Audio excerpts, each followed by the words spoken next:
नमस्कार मंडळी, कुकिंग एक्सप्लोरेशनमध्ये सर्वांचे खूप खूप मनापासून स्वागत।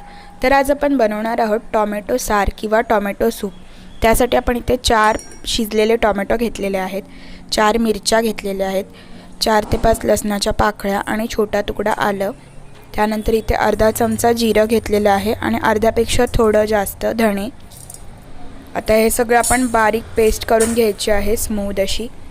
त्यानंतर आता आपण इथे तडक्याची तयारी करूया। तर तडक्यासाठी मी इथे 1 पळी तूप घेतलेलं आहे, तुम्ही तेल देखील घेऊ शकता। इथे मी साजूक तूप घेतलेलं आहे।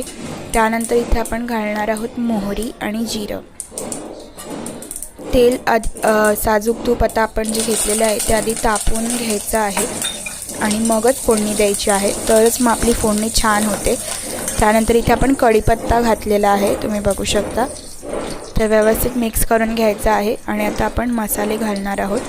तर इथे मी हळद आणि लाल मिरची पावडर एवढंच घातलेलं आहे आणि थोडासा गरम मसाला आणि सगळं व्यवस्थित मिक्स करून घ्यायचं आहे। जेव्हा आपण मसाले घालतो त्यानंतर लगेचच आपण जे टोमॅटोचं केलं होतं पेस्ट ते लगेच घालायचं आहे, नाहीतर काय होतं की मसाले करपून जातील। तर आता आपण व्यवस्थित मिक्स करून घेऊया। तर इथे मी हिंग आधी विसरली होती, तर हिंग घालून घेऊया।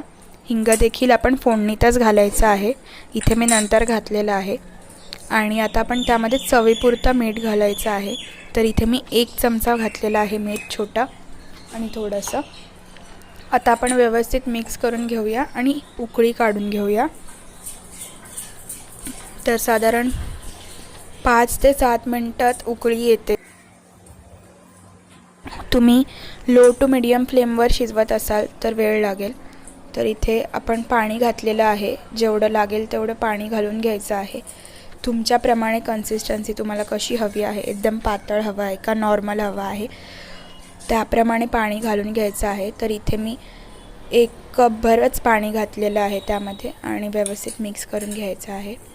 उकळी आली की मग आपण त्यामध्ये घालणार आहोत काळी मिरी पावडर। काळी मिरी पावडरमुळे आपल्या सूपला छान टेस्ट येते, त्यासाठी इथे काळी मिरी पावडर घातलेली आहे। तुम्ही आधी वाटण जेव्हा आपण करतो टोमॅटोचं त्यामध्ये अख्खी काळी मिरी देखील घालू शकता।